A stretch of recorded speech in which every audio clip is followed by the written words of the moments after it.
First, I'd like to thank you all for coming. I'm Greg Conti, and I'd like to talk to you about the idea of denial of information attacks. And in one sentence, the idea is attacking humans through the computer system. Not attacking the computer system, but attacking humans through their computer system and how we can counteract that. And here's one example. Large shark. Currently, I'm at Georgia Tech, but I'm also in the Army. And I'm here as a free citizen and not as a representative of the government.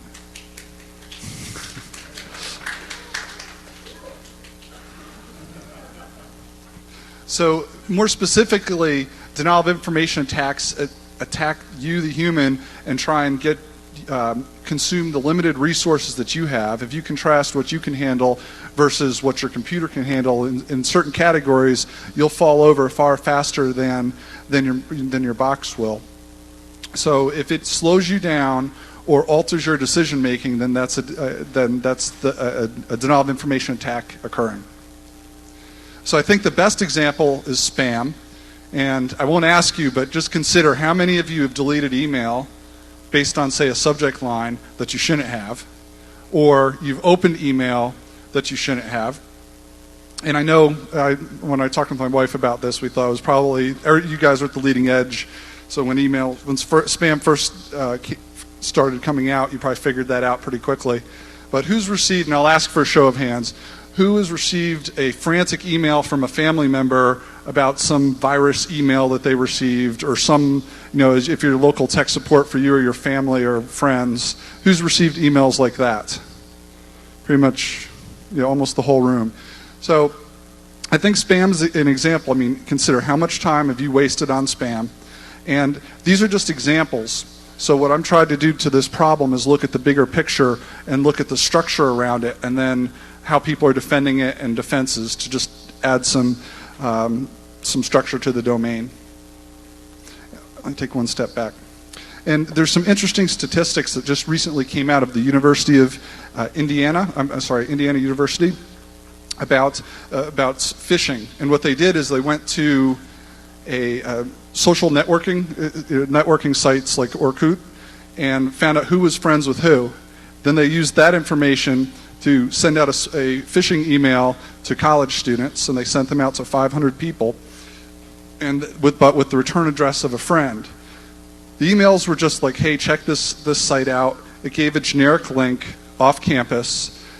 That link prompted them for their credentials or user ID and password from college, and they were 72% successful, and the students were very mad. But there's some interesting statistics if you take a look at the gender.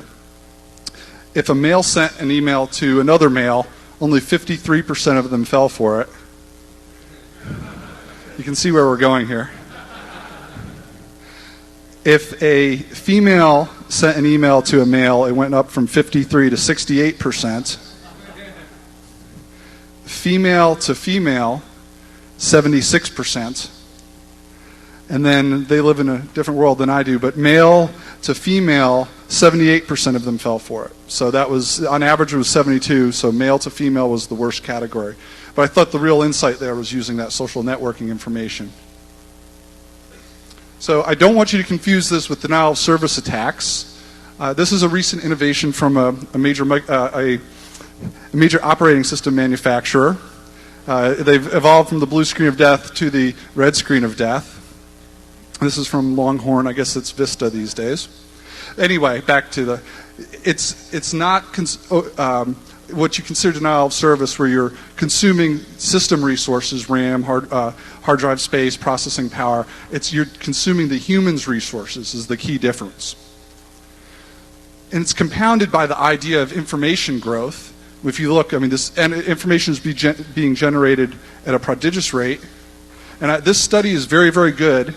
And I'd also like to mention, I personally hate bullet slides, so I have very, very few in here. But on the slides on your disk, on the Con CD, I've included an extended version that has more information with links and things. Anyway, I just wanted to highlight one of these. This is a study coming out of Berkeley from 2003 entitled "How Much Information?" And it's a very good study, except it's like 150 pages, which again is information overload. But the surface web at that time, they estimated, was about 170 terabytes, or 17 times the U.S. Library of Congress print collection. So a tremendous amount of information in 2003. And that's just the surface web, not the dynamically generated web. So we just talked about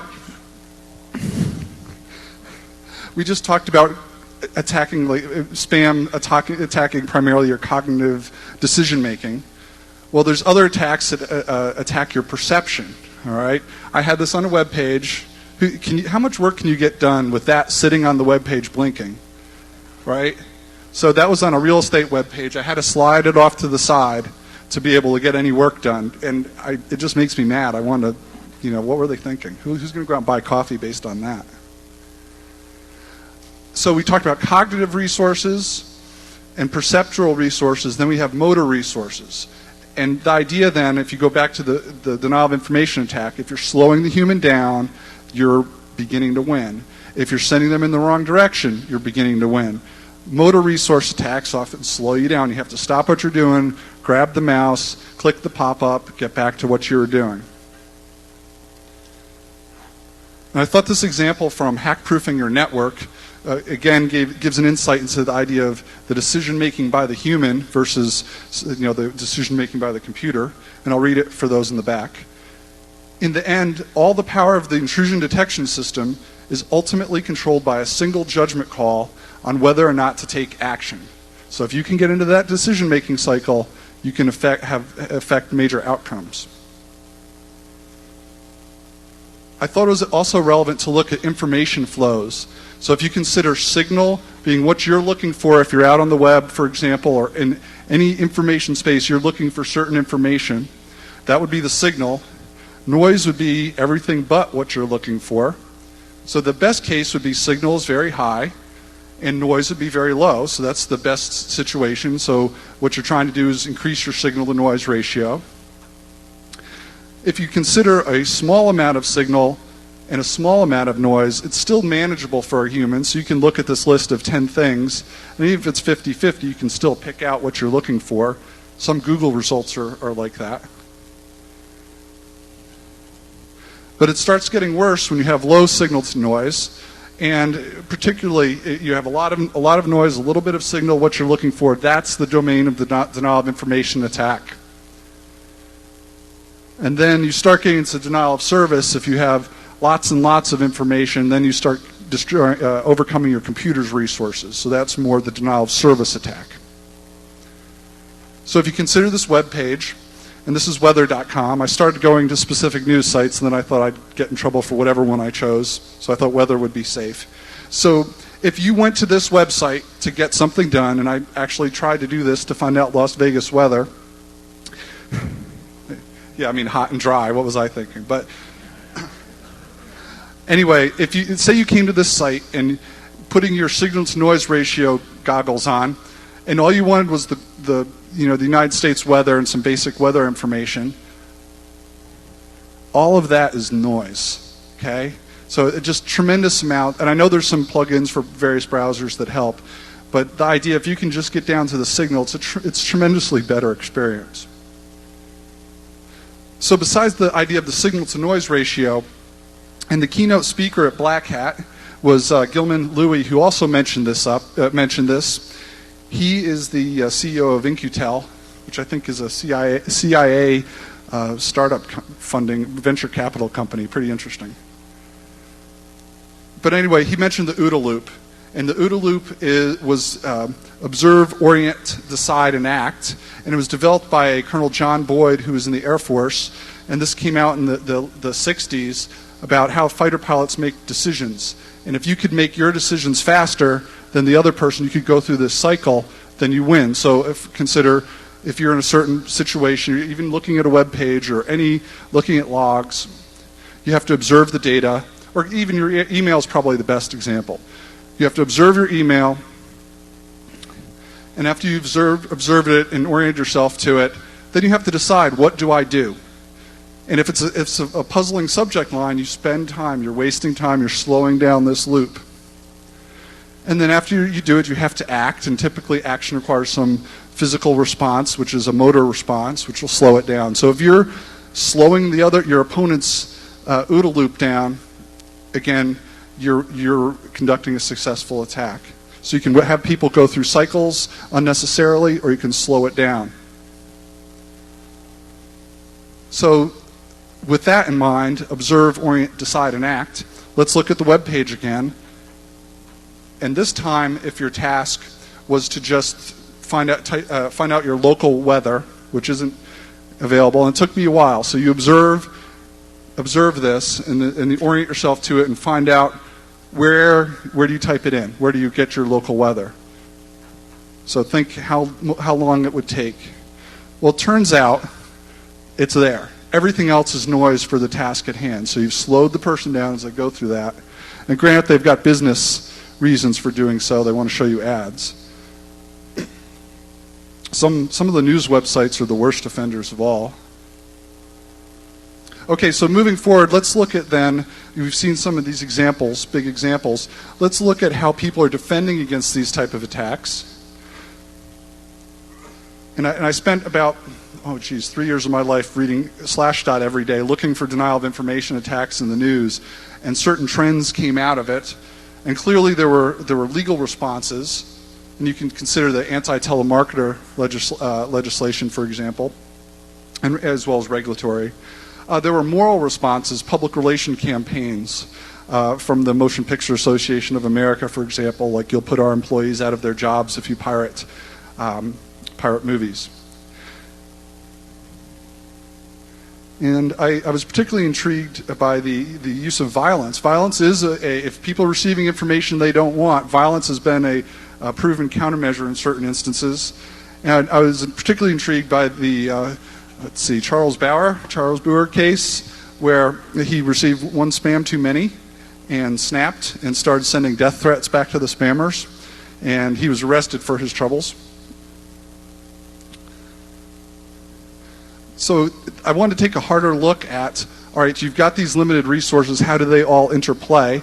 So this is you.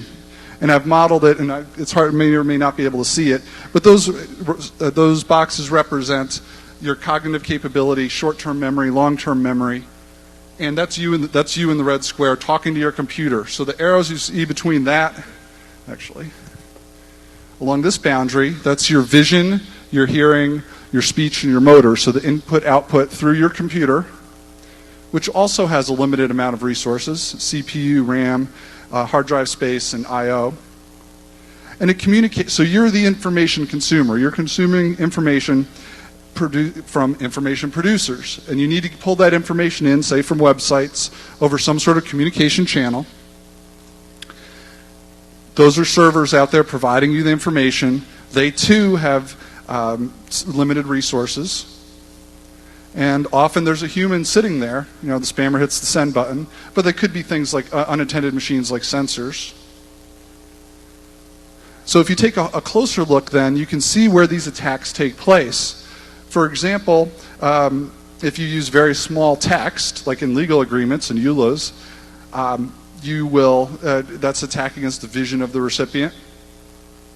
Spoofing the browser, you know, some of the phishing attacks that have taken place occur along that HCI boundary. And I just found this useful to get a feel for where these things are occurring, to look at where attacks are taking place, maybe where new attacks could take place, as well as where some defenses could be put up.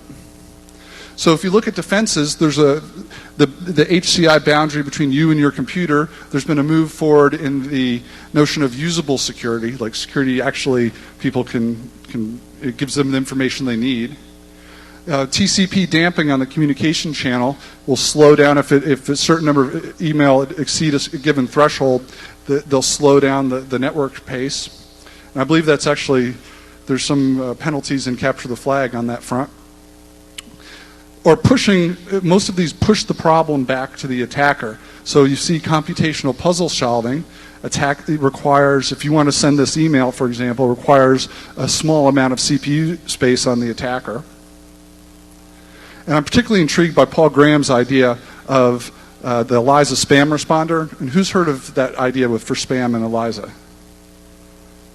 Okay, good. The idea is ELIZA is a early, straightforward artificial intelligence and program that was designed to be like a psychologist.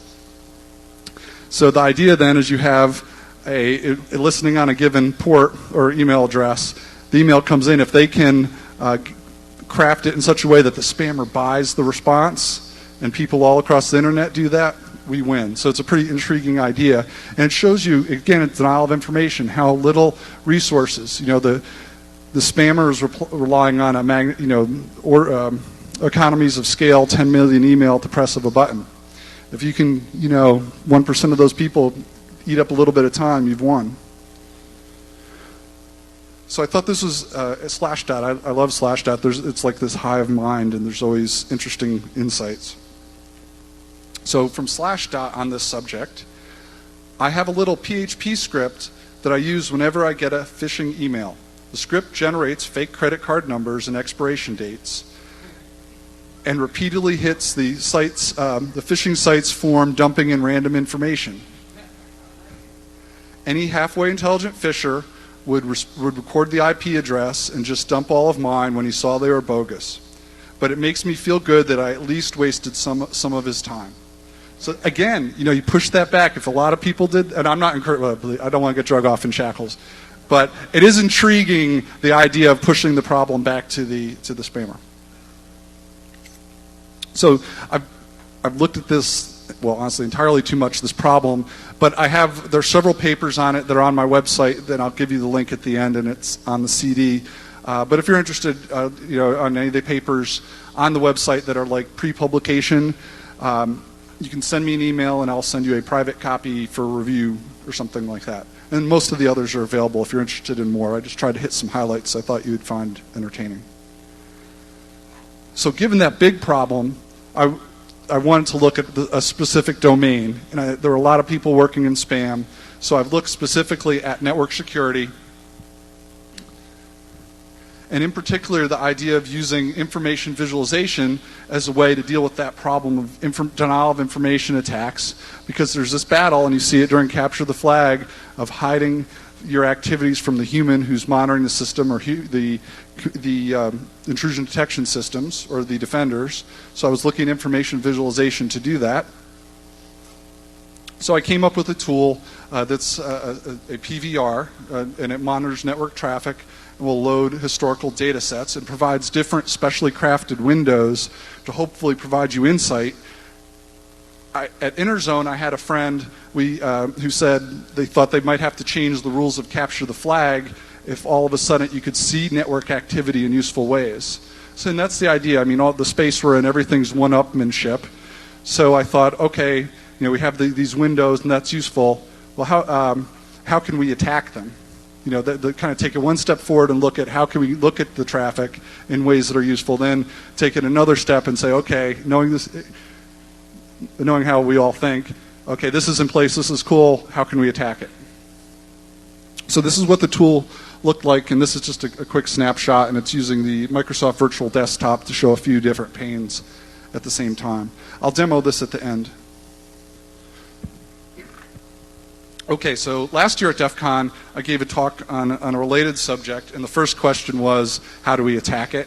And so combined with my interest in your interest, I thought it'd be an interesting space to look at. And you'll find in academia, not many, if you're not in the security field, generally you're not in the security field. So you can make a lot of progress just by looking at their stuff and breaking it for them. It's pretty fun. So that led to the work on malicious visualizations. And then the idea was attacking the human through their computer, through their system that presents information to them in some way.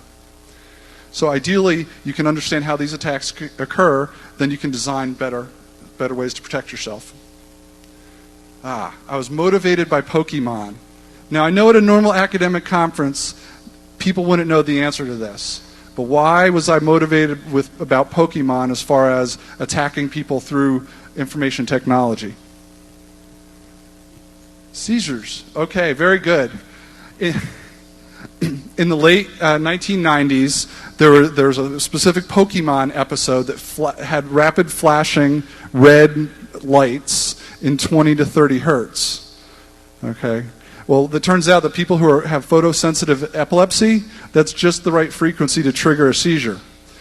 And reports vary, but thousands of people went to the hospital with nausea, and several hundred went to the hospital because of seizures. So it got me thinking about reaching out. I know that's a very specific case, but I think the prevalence in the U.S. population is about 2% through the lifetime for epilepsy. So it's non-zero. But it got me thinking about attacking people through computers. But then I want it to be realistic. So yeah, I mean, you just want theoretic attacks that never occur. I wanted to look at, well, where can you really insert information into what people see, and how can that little bit of information impact a lot of information, or the display of the information? So I made some assumptions. I'm not DOSing the system. I'm just adding a little bit of information, trying to skew the results as much as possible and trick people.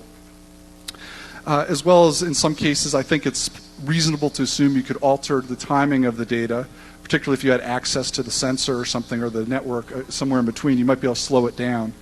But I really focused on adding a little bit of information. And I did not assume that you compromise their computer and you had full access to the database to do whatever you want with it. I wanted some places where you could really do it. So, network traffic is where I spent most of my time, particularly in this area, because, clearly you can spoof packets, you can inject things. You're constrained in some ways by protocols or upstream network devices, but still the network, you can insert information pretty much at random, as well as some of these other domains. Any place where you can insert some amount of information, then there can be a problem. So going back to the model, I assume that anywhere in that space along the communication channel or the information producer could insert a little bit of information. And then the timing attack would occur even on the sensor itself, but I was looking more at the network in between. So how do these things manifest themselves? I looked at all the different places where they could manifest themselves, but I've chosen some highlights here I think would be best just to show you the idea. So I focused on your computer, how people can send a little bit of malicious information to your computer so that it'll present you a lot of malicious information in a visual display. So what really got me thinking is just some tools, and this is a $10,000 visualization tool. It labels things, only puts 20 labels on the display. So if you exceed, hit a threshold above 20 labels, labels start disappearing. So I thought, if you can exceed limits of the program, then you're gaining ground, you're slowing people down. They may miss what you want them to miss, or see what you want them to see. And even better, in displaying information, oftentimes labeling algorithms are used. And you can see here that it doesn't take much to start filling up a display with labels. And it dropped out here, and they're not even sorted in this one. So perhaps just a little bit, you can start hitting the threshold.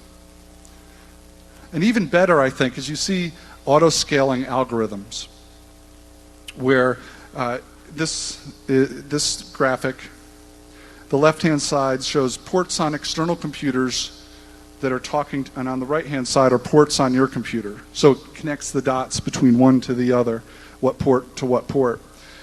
And if you look at the little detail, you have a great deal. That was the initial display. It was like 1 to 135, but this tool auto-scaled. So initially, I saw exactly what I wanted to see. I winged one packet to a high port. It auto-scaled it, reduced all that relevant information down to 1 pixel. So then you have to waste time, grab the mouse, zoom in, zoom out, zoom in, zoom out, just by winging one packet high. Now you may think this is just arbitrary, but you see this in real life. This is a very common web log analysis program. So here, and this is from the Netty at Home project, you see a spike of activity. And actually, this was a site being /. So yes, it's more akin to a denial of service attack, but it does illustrate that you can impact. Web logs, you can enter information in. You could probably send ASCII art into web logs if you were so inclined. but that input in the logs, and then you can alter how the information is displayed. So you see that on the day of the slash dotting, it flatlined everything else. So everything else gone. Also, this is the spinning cube of potential doom, which you may have heard about. And the idea is it shows network flows in 3D space. And in the foreground, though, if you look at how information is rounded down, then this is a whole Class B network mapped so that 2 to the 16th bits mapped along about 500 or 800 pixels.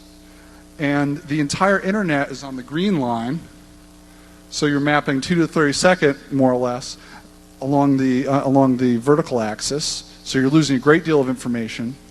And then the z-axis, blue, they're mapping the target port. And it turns out that an attacker, if you're using this to watch your network, the attacker would be able to operate with tens of thousands of degrees of freedom as far as destination port, destination IP, and source IP, and illuminate only a single pixel. So again, looking at the scaling in place is very significant.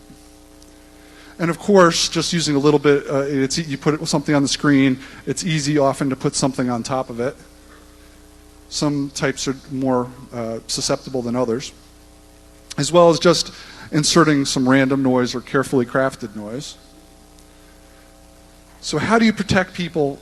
How do you protect your users from small amounts of information having a major impact on what they see? Well, the first thing, and there's no cure-all, in systems where there's some degree of authentication, then that's better than no authentication, or limited, where you just basically have to click on an email to verify your identity or something. And this is, I think it's not like for you, I'm just telling you for entertainment purposes, this next one. I'm telling the other people this line because they need to do it. That you need to design systems with malicious data in mind. Oftentimes they live in a utopian world and design systems where they just think only happy data will arrive. So, but to design systems with malicious data, as well as to train users to be alert for them. And you train people not to give away their passwords over the phone or whatever. That you train users to be aware of the weaknesses, as well as to allow them to customize the system. So again, there's more on this. This paper is on your CD if you're interested in some more detail. And as well on the CD, I've got some other links you can go to for more information. Let's see. One moment.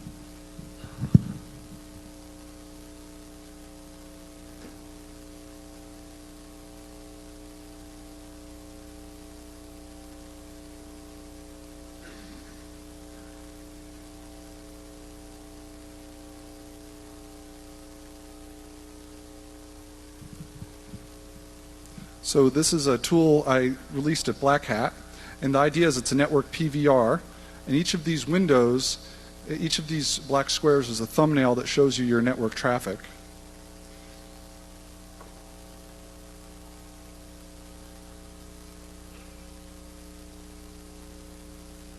So let me go ahead and load a packet capture data set. And this data set is a packet capture from HoneyNet Scan of the Month. And you can see it's loading the packets. And there's 3,300 packets. So this is what I was working on. Remember, I'm going back to what I said before. I wanted to build tools that would raise the bar on how visible attacks are to the people watching the networks. Then I wanted to take a further step and look at, well, how could that be subverted? So I'll point you toward my Black Hat slides, and I'll be posting those in a little while, where it goes into more detail on how this works. But I'll give you a quick tour, and this is also on your CD. The idea is there's different views that show you your data. Most straightforward, and they all operate in tandem, so what you see in one occurs in another.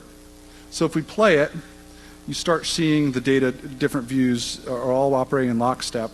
So the most straightforward one is showing you the text in the packets. This is a text view. It'll go and show you the ASCII or the hex view, as well as a decimal view. But anyway, things like it has the strings command built in, so you can filter just for the text, strings of a given length in the packets.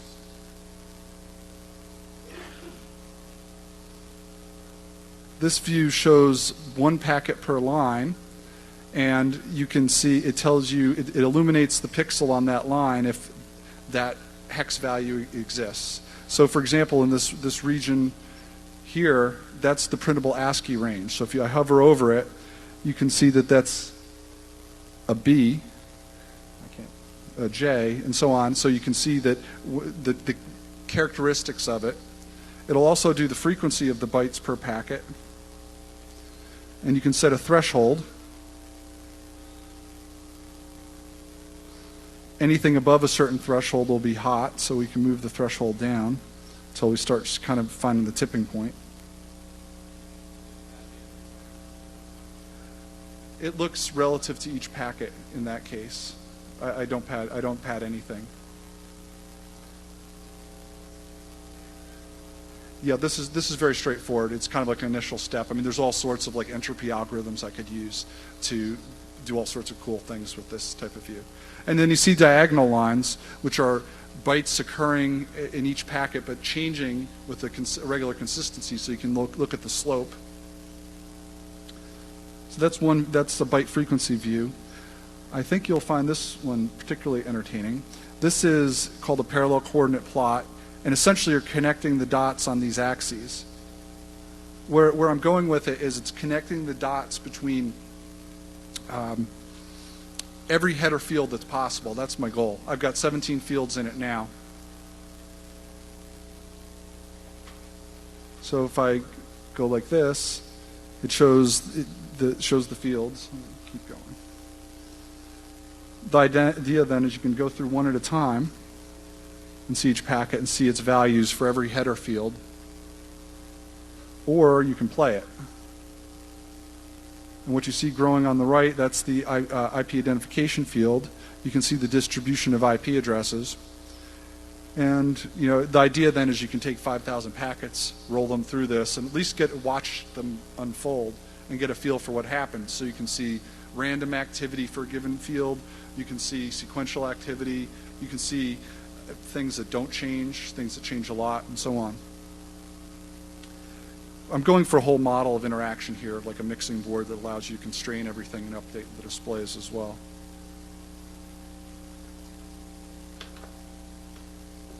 So anyway, given this tool, let me show you one or two more windows, and then I'll show you how to attack it. They're using it for capture the flag too, to show the network, so on occasion. So you could have some fun. This is more of a matrix view. And I won't go in, it does have some uses other than just looking cool, but I won't, we're kind of tight for time, and I don't want to blather on about it. But what this is, one packet per line, and it's showing you the bits in the packets. So if it's the pixel is on if there was a 1 on the wire, so you can see different types of packets. And you can see at a glance the length of the packet, as well as I've played around with such things as, well, show me the printable ASCII values in there. So when I do that, it grays out everything that's not printable ASCII. And this is, the blue is printable ASCII. So you can see at a glance what packets, after you've filtered things, contain printable ASCII. I've also played around with the idea of no-ops. I like the idea of disassembling code on the fly, looking at things as if they're executables, and perhaps you as an analyst, if it's color-coded by common opcodes or something, will be able to look at the flow or the packets and say, that looks like an executable going across the wire, and it's not supposed to be there. Perhaps you'll see something your intrusion detection systems or anomaly detection systems won't.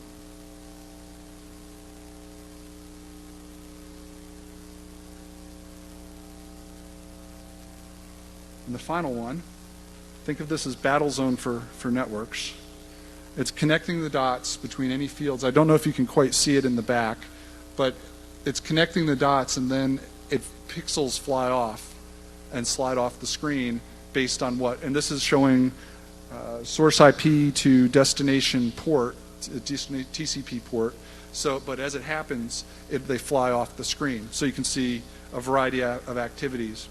And the way it's set up is you can compare anything to anything. So there's all sorts of crazy combinations that might be of use to you. And if you have the different windows open, all at the same time running lockstep, you might be able to find things you wouldn't be able to find using today's tools. So anyway, this is on your CD. I'd encourage you, and I'll give you the link, to go to the website where you can download the latest version. I made a little bit of a fix that'll make it crashes on a certain header condition. So, but I'll post that when I get back from DEF CON. Anyway, going back to the topic. So that's the tool. Then I thought, how can I attack it?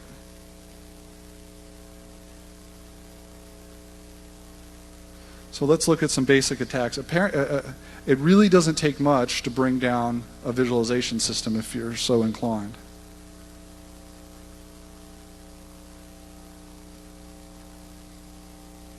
So I showed you what normal looked like. Now, something odd happened here.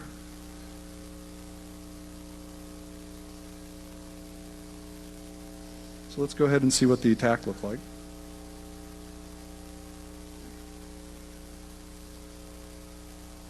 Now this is only 203 packets, so if you were displaying information, looking at a data set, watching capture the flag, I'm using random IPs, and we're only at 30, and it's already becoming crowded. And look what's going on the UDP. This is color-coded, so orange is UDP traffic. You can see that it's filling up the display pretty quickly. With only 180 packets, it's already a windshield wiper effect. Well, as it turns out, you don't need to hit every single port. You need to know what it's, make a best guess at how it's scaled.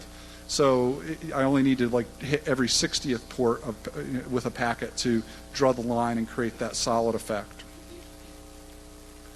So let's look at another example that totally melts it down.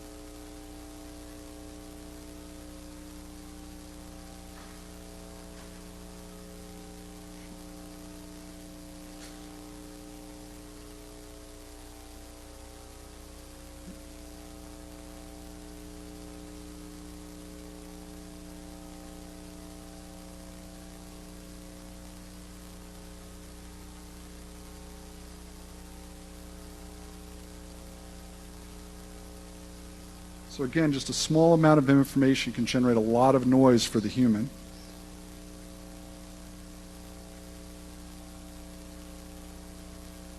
So this is 1,300 packets. This is pretty much a nuclear meltdown. Now you can change the speed as well, so I'll change the speed to max. And look what's happened on the IP address space. But you can also see what I haven't messed with. So perhaps something is constant in that maybe they have a consistent time to live or something that you can grab a hold of and create a filter to counter this. So again, I tried to create the tool and then think about how it would be attacked and then how we can defend, and it never ends. But I think this is worth looking at. So that's a meltdown. There are other interesting uses. Who saw the talk at Black Hat? Okay, if you saw the talk at Black Hat, don't give this away. But there are other interesting uses.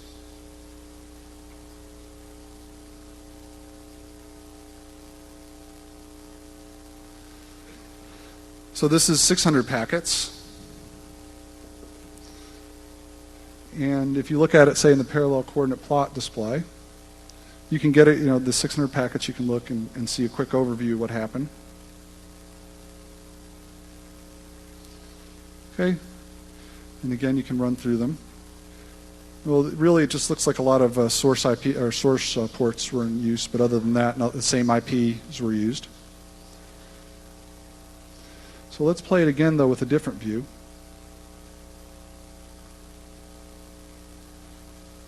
So if we look at the frequency of the packets then, you notice odd clouds of packets, of groupings of bytes.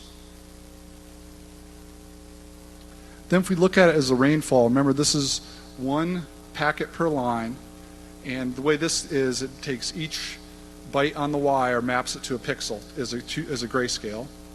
So you can see the rainfall effect of the bits of the bytes on the wire as grayscale.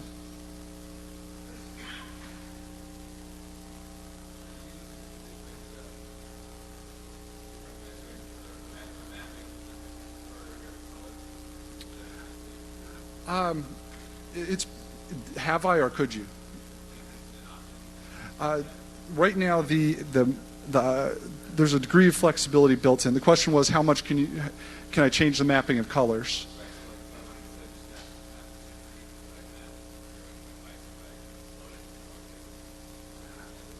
Well, the extent as it stands, there's no technical reason you couldn't do that. As far as what it's coded, I have filters built in. Right now they're straightforward. I want to go to greater complexity, but they'll filter certain streams of TCP, UDP, ICMP, and you can change the colors by clicking on there, and that'll change it.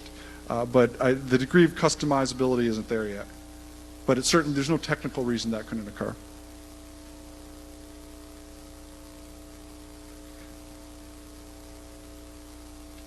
So just to wrap up, again, on your CD, you've got the talk slides.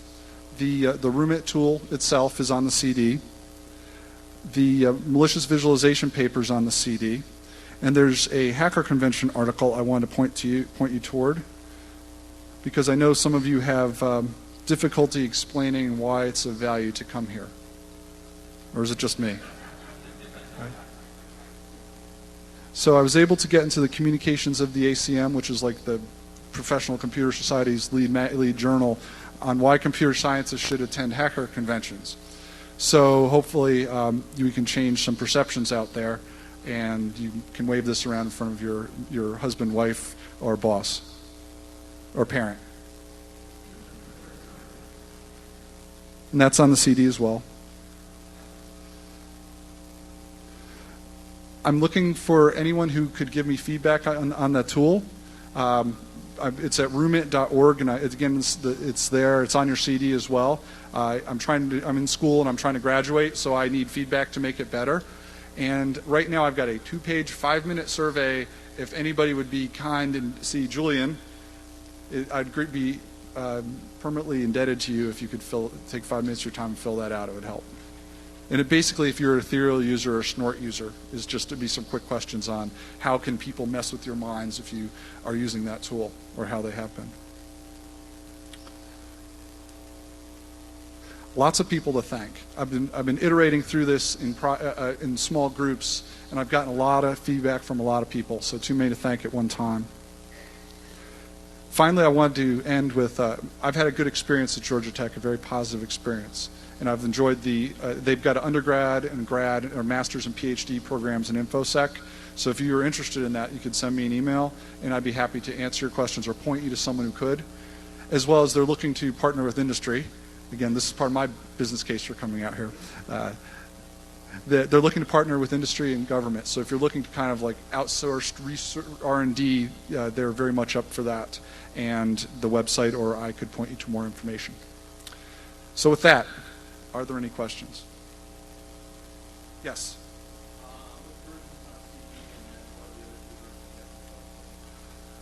Okay, the website is outdated as of now. So I wanted to release it at Black Hat. So when I get back, the version on the CD is like 1.7 something, and I have 1.8 something that I will release as soon as I get back. It'll function. Its IP header length is, if it's not 5, it'll crash. Okay. Which is 5 is the normal value, but if you get other things, then it'll crash.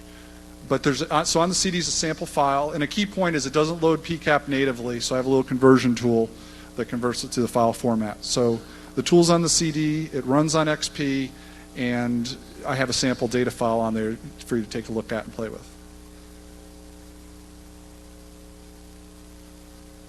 Okay, yes?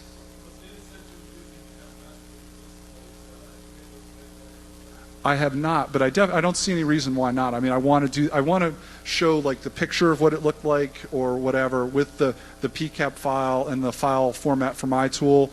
Just have them there. I mean, they're not sensitive or anything. So yeah, absolutely, I want to share them. But I haven't. It's one of those things. Like the week I get back, I'll be working that. Okay.